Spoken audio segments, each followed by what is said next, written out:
Gadis ini ditarik oleh seorang berandalan. Dengan wajah dingin, dia menggunakan kekuatan untuk mematahkan jari kelingkingnya, membuat semua orang di sekitarnya kaget dan takjub. Dia ingin membunuhku. Aku hanya membela. Namanya Hibiki, yang sangat suka membaca buku, bahkan membaca saat berjalan. Hari ini adalah hari pertamanya datang ke sekolah menengah. Dia pergi ke klub sastra, ingin bergabung dengan klub, tetapi dihentikan oleh berandalan. Dia mematahkan jarinya, menghabisi lawan, lalu membawanya keluar. Kepala klub langsung muncul untuk menyapa. Hibiki memberitahu perbedaan antara dua rak buku. Satu meletakkan buku-buku menarik, yang lain meletakkan buku-buku membosankan. Dan dia mengira ada buku yang ditinggalkan olehnya. Jadi sudah pindahkannya ke rak buku yang membosankan. Tapi kepala klub merasa bahwa buku ini sangat menarik. Keduanya bola-balik bukunya, bergantian di antara dua rak. Akhirnya, kepala klub tidak bisa tahan lagi. Yang sudah minta seorang laki-laki untuk letakkan buku itu ke atas. Hibiki tidak banyak katakan. Yang sudah mendorong rak buku. Kakak, aku maaf. Aku tidak hati-hati yang menjatuhkan raknya. Sebagai adik, aku akan mengatur ulang. Membuat kepala klub takut. Gadis ini terlalu mengerikan. Baiklah. Klub sastra kita akan segera berakhir. Bantu aku mendapatkan tambah beberapa anggota lagi. Hibiki datang untuk menemukan seseorang. Itulah preman yang mematahkan jari kelingkingnya tadi. Dia marah yang mau tertawa terbahak-bahak. Tadi, dengan sombongnya mematahkan jarinya. Sekarang lagi berani datang untuk memohon. Kamu sangat suka bermimpi di siang hari. Hibiki dengan sabar bertanya kepadanya. Apa yang kamu ingin saya lakukan? Agar kamu bergabung dengan klub sastra. Kamu lompat dari sini. Hanya kamu membuat aku senang. Aku akan bergabung dengan klub sastra. Hibiki setuju. Dia berdiri di pagar teras. Kamu sudah bilang ya, selama aku melompat, kamu akan bergabung dengan klub. Dia hanya ingin menakut-nakuti Hibiki. Tapi tak disangka, sebaliknya. Dia ketakutan setengah mati. Hibiki berani jatuh bebas dari atap. Untungnya ada pohon di bawahnya untuk menopang. Jadi dia sedikit terluka aja. Dan begitu, Hibiki berhasil membujuknya untuk bergabung dengan klub. Kegiatan pertama klub sastra adalah setiap orang perlu menulis novel pendek. Setelah membaca novel Hibiki, kepala klub sangat terkejut. Pada tingkat atas sastra, dia tidak tahu bahwa dulu Hibiki pernah mengirim draft ke penerbit untuk berpartisipasi dalam voting untuk penulis muda. Namun karena penerbit hanya menerima naskah secara elektronik, naskah tulisan tangannya dibuang ke tempat sampah. Untungnya, editor Fumi mengambilnya di tempat sampah. Segera melihat kebaruan dan ketertarikan pada naskah Hibiki. Jadi editor secara pribadi mengedit versi elektronik sepanjang semalam. Membantu Hibiki mengulang naskah untuk polling penulis muda. Dia menerima telepon dari Hibiki. Dia berbicara ke langit. Sanjungan, manis segala macam. Sedang sangat bersemangat. Tiba-tiba Hibiki matikan telepon. Dua gadis yang belum pernah kenal sedang berjuang di rumah pemimpin klub. Fumi baru saja dengar nama Hibiki. Sangat bersemangat. Ketika penggemar bertemu idol, hanya ingin menempatkannya di atas. Dia mau mencium kepada wajah Hibiki. Saat ini, Hibiki baru tahu bahwa manuskripnya telah menjadi terkenal dalam jajak pendapat. Dia dan Fumi bersama datang ke penerbit. Tidak sengaja mendengar seseorang menghina pemimpi. Dia melangkah maju dan menendang pada wajahnya. Tahukah aku siapa? Paman. Pernah menjadi penulis laris. Pertama, Fumi melihat perilaku kekerasannya. Jadi sangat takut. Buru-buru menariknya pergi dan meminta maaf padanya. Tapi Hibiki rasa dirinya tidak salah. Dan pria itu Sejak dia menerima penghargaan, novel berikutnya adalah Tumpukan Sampah. Keduanya berpisah dengan tidak senang. Hibiki dibawa ke pantai oleh pemimpin klub untuk bersantai. Tiba-tiba menerima telepon dari Fumi. Dia menerima pemberitahuan bahwa Hibiki telah menerima penghargaan penulis muda dari dunia sastra. Pria sedang memberikan pidato saat menerima penghargaan. Gadis di belakangnya memukul kepalanya dengan kursi. Terus-menerus menyerang dia, membuat semua orang berteriak ngeri. Wartawan terus mengambil gambar. Semrawut seperti pasar. Berita besok ada di sini. Bakat muda berusia 15 tahun yang melecehkan pria dewasa pada upacara penghargaannya. Ternyata dia punya alasannya. Namanya Hibiki. Seorang siswa sekolah menengah berusia 15 tahun. Yang juga seorang penulis muda berbakat. Karya-karyanya membuat semua orang kagum. Hari ini, dia diberitahu oleh penerbit bahwa naskahnya telah menerima penghargaan penulis muda. Selain itu, penerima penghargaan kali ini juga ada seorang yang lain. Laki-laki bermata cerah dan beralis lebat ini adalah Yuya. Sebelum mereka berdua naik ke panggung untuk menerima penghargaan, di balik layar Yuya mengejek. Naskah Hiniki sangat hambar dan masih ingin memukulinya. Ah, orang ini bagus ya, kamu telah menyentuh api. Hibiki marah dan ingin masuk dan memukulnya. Tetapi dihentikan oleh Fumi. Sudah hampir waktunya untuk menerima hadiah. Bertahan sebentar. Hibiki dengarnya. Sabar sampai upacara penghargaan berlangsung. Mengambil kesempatan saat dia mengungkapkan perasaannya. Dia meraih kursi dan memukul kepalanya. Tidak bermoral, media terus-menerus mengambil gambar. Dia masih ingin melanjutkan kekerasan. Fumi dengan cepat membawanya keluar dari aula. Tentu saja, Hibiki diajari beberapa pelajaran lagi oleh Fumi. Apapun alasan pemukulanmu, kekerasan tetaplah salah. Tapi Hibiki tetap tidak berpikir dia salah. Upacara penghargaan berakhir. Yuya sedang menunggu kereta bawah tanah.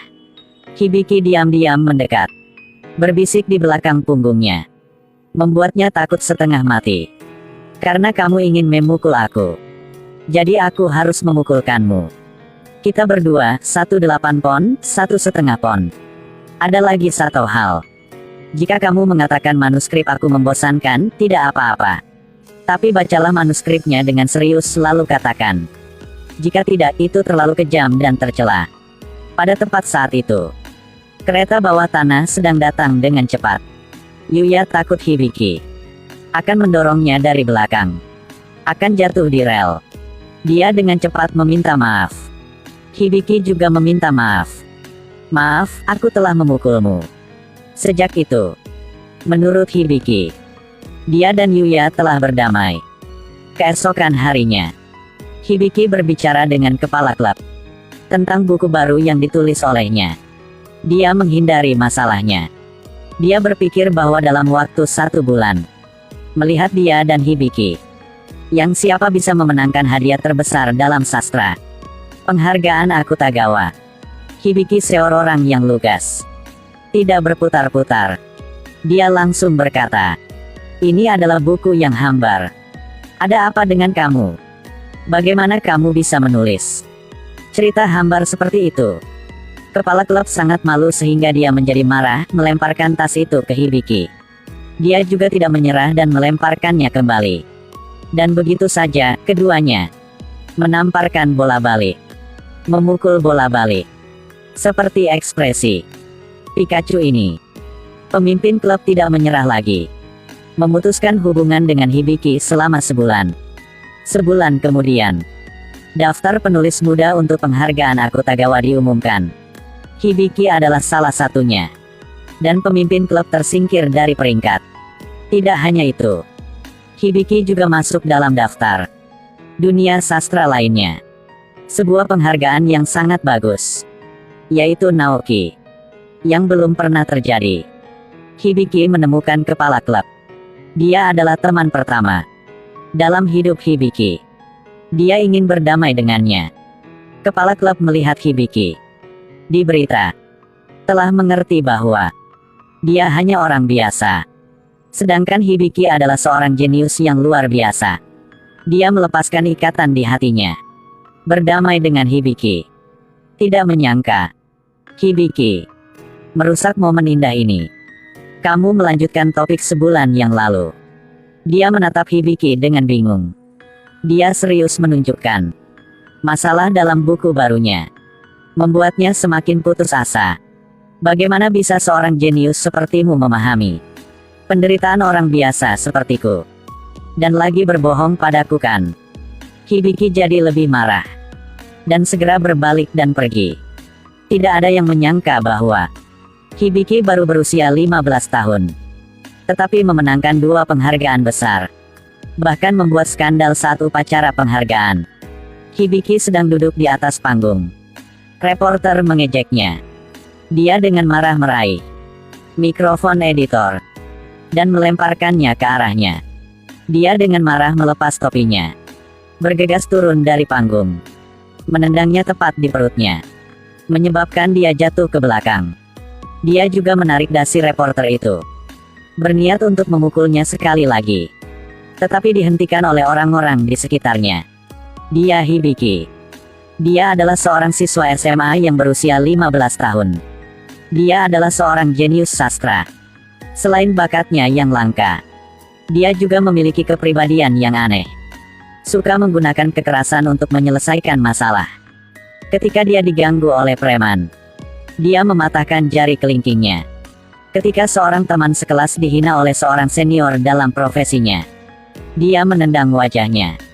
Ketika rekan-rekannya mengejek sastranya yang membosankan. Selama upacara penghargaan, dia memukul kepalanya dengan kursi. Sama seperti kali ini. Hibiki difoto oleh seorang reporter. Dia meraih kamera reporter itu. Menggunakan kekuatan. Melemparkannya ke jalan. Sehingga truk itu akan menghancurkannya. Membuat reporter itu tidak dapat digunakan lagi. Tak berhenti sampai di situ. Ketika reporter pulang rumah, dia mengikutinya ke tempat itu. Menendang reporter ke kamar. Dan mengikutinya ke rumahnya. Dia mengambil foto putranya reporter itu. Dan bertanya di mana putranya. Ini tidak ada hubungannya dengan anakku. Aku juga anak orang tuaku. Ketika reporter mendengar itu, mulutnya untuk sementara membeku. Hibiki meminta reporter untuk tidak menulis tentang dia. Reporter itu takut Hibiki akan menyakiti putranya. Jadi dia setuju dengannya.